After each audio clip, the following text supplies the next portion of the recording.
Welcome to the Deep Dive. Great to be here. Today, we're really getting into something special, drawing directly from the H7O Ministry's daily devotional.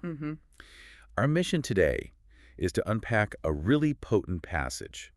It's titled, Multiplying God's Gifts, Faithfulness in the Kingdom. Yeah, it's a core theme. It really gets down to understanding what God has entrusted to us, and maybe more importantly, what we actually do with it. Right. We're going to explore this whole idea of faithfulness, that bears fruit.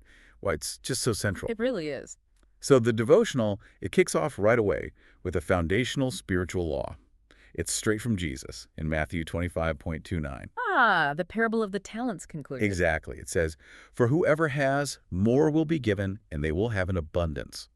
But whoever does not have, from them will be taken away even what they have." Now that verse, it can sound a bit stark maybe at first glance. It can, yeah. Yeah. Maybe even a bit unfair if you don't dig deeper. Well, what's really fascinating, I think, is how clearly it lays out a principle we see everywhere, right? Faithfulness, like consistent effort, it produces growth. Okay. But negligence, inaction, Yeah. that leads to loss. It's not just spiritual either. Think about tending a garden. If you ignore it. It gets overgrown, messy, it goes backwards. Exactly. It doesn't just stay neutral. So this devotional really highlights that the Lord isn't measuring us by the sheer amount we get.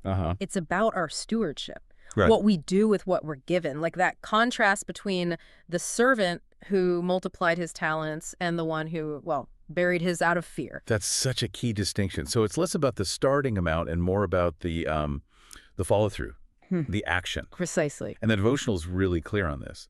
In the kingdom, there's no, standing still, no real neutrality. You're either moving forward with what God's given you, or you're actually kind of sliding back through inaction. That's it. It really challenges that idea that we can just coast. And it makes us ask, how do we view our gifts, our time, our responsibilities? Are we just holding on to them? Or are we actively investing them? Right. And it's important to remember, when Jesus talked about talents back then, it wasn't like, musical talent or something. Okay. What was it then? A talent was actually a huge unit of money, like a massive amount. Years of wages for a worker. Wow. Okay. So it emphasizes the real value and weight of what we're entrusted with. It could be money, sure, but also our time, our abilities, our relationships, That adds a lot of gravity. It does. Yeah. And the devotional then gives us some really crucial principles to chew on regarding the stewardship. Okay, let's unpack those. Yeah. Because these really feel like the heart of it, right? How faithfulness actually works. Definitely. So the first big one the devotional points out is, God entrusts us with talents with purpose. We were not saved for inertia. Every gift, resource, time, and opportunity is a seed to bear fruit. Yeah, not saved for inertia. I like that phrasing. That's good, isn't it? Yeah. Really challenges just sitting back. It really does. It means essentially that everything we have, our skills, our minutes, our money, the chances that pop up at all, has a divine intention.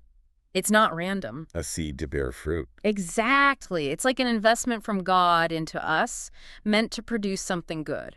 For others, for the kingdom. If we were just meant to receive, well, it wouldn't be called stewardship, would it? Good point. So we're meant to be active. We have to ask, what are the seeds in my life? And am I actually, watering them? Makes sense. Yeah. Okay, what's the second principle? This one's huge, I think. It's faithfulness is better than quantity. The Lord does not compare his servants, but evaluates the dedication and willingness of each one according to their capacity. That takes the pressure off, doesn't it? It really does. It's not about having the most or being the best compared to someone else. Right, because we live in a world that's obsessed with comparing. Who's got more followers, bigger results, whatever. But this principle says God's not playing that game. He's looking at your dedication, your willingness, with what you have according to your capacity. So it's personal commitment. Exactly. It shifts everything from looking sideways at others to looking inwards at our own heart and effort. Are we being true to what we can do? That's liberating. Okay, third insight.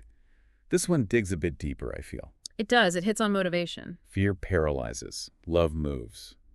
The servant who hid his talent did so not out of inability, but out of a distorted view of God and a lack of zeal. That's so telling, isn't it? It really is. We often blame lack of skill or resources, but fear. Fear is often the real culprit. Fear of failing, fear of judgment, maybe even fear of what success might demand. The servant in the story wasn't incapable. He was scared. He saw his master as harsh. So our view of God, our view of ourselves, it directly impacts our actions. So a fearful heart just sees roadblocks? Yeah, pretty much. Yeah. But a heart motivated by love, by wanting to serve, it sees opportunities, it finds courage. It's about shifting from like self-protection to contribution. Wow. Okay. And the final principle. This one sounds quite serious. It carries weight for sure. Those who do not serve become useless to the kingdom. The unfaithful servant was cast out not for doing evil, but for not doing the good that was his due. Oof. Not for doing evil, but for not doing good. The inaction itself. It's challenging, but it's key to the kingdom's economy, you could say. It highlights the significance of omitted good. Right. He wasn't punished for some awful sin he committed. He faced the consequence of his passivity, of burying the gift. So unused potential. It matters. It really does. It diminishes things, not just for the individual, but for everyone. It's a nudge, a strong one, towards active engagement. Okay, so these principles, they're powerful, but they lead to some direct questions for us, don't they? For you, the listener. Absolutely. This is where it gets personal. We really encourage you listening right now to sit with this. Have you truly used what God has entrusted to you? Your gifts, your time, your resources. Yeah, all of it, for the good of the kingdom, for others. And maybe the tougher question, what has the Lord called you to multiply that's still buried? Buried by what? Fear? Laziness? Just distraction? Could be any of those. It takes honesty to face that. What's maybe one small thing you know you've been holding back on? Right. And these aren't just questions to leave hanging, are they? The devotional gives us practical steps, too. Yes, thankfully. It moves us from thinking to doing. This is where it gets really grounded. First step, discover your talent. Pray, ask for discernment, and observe how you can serve in the body of Christ.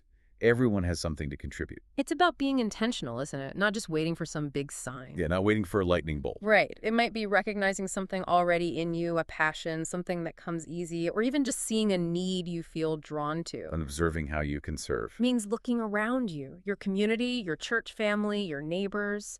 Where does your unique makeup fit? Sometimes it's the quiet things, you know? Mm-hmm. Everyone has something. Love that. Okay, so once you have an idea, what's next? Then comes the crucial part. Second, act with courage. Invest your energy in serving, loving, teaching, giving, and welcoming. The kingdom grows when you move. Action. That's the key.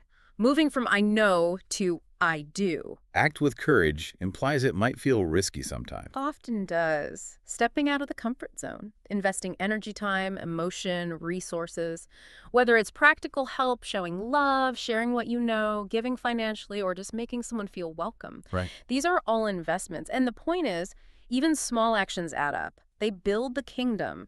We might not even see the full ripple effect. So just move. Start somewhere. Exactly. And the final step, this feels like the mindset piece. It frames everything else. Give an account with joy. Live each day as someone who wants to hear, well done, good and faithful servant. It's about living with that long-term perspective, isn't it? Not for human applause, but with an internal compass pointing towards faithfulness. So every day matters. Every choice, every small act, it shapes our story. Living with that joyful anticipation, it helps us keep going, knowing our efforts are seen and valued. And ultimately, like the devotional says so well, faithfulness is the soil where the kingdom grows. It's a direct invitation, really. Don't bury your gifts. Use them, serve with them, multiply them. That's a powerful image. Faithfulness is the soil. It is. And the promise connected to it is so clear. If you're faithful in the small things, you'll be entrusted with more. The Lord's reward, his well done, it won't fail. That's guaranteed. So a final thought for you listening. Building on all this, what is one small, maybe slightly courageous step you can take today to unearth even one gift you've been holding back and just begin to use it for good? Maybe it's simpler than you think. Even the smallest step counts. Absolutely. We're just so grateful for the entire H7O community and for you for joining us on this deep dive today. Yes, thank you. If you want to learn more about the H7O ministry, see the devotionals, maybe support the mission, please do visit h7o.life. H7O.life. See you tomorrow.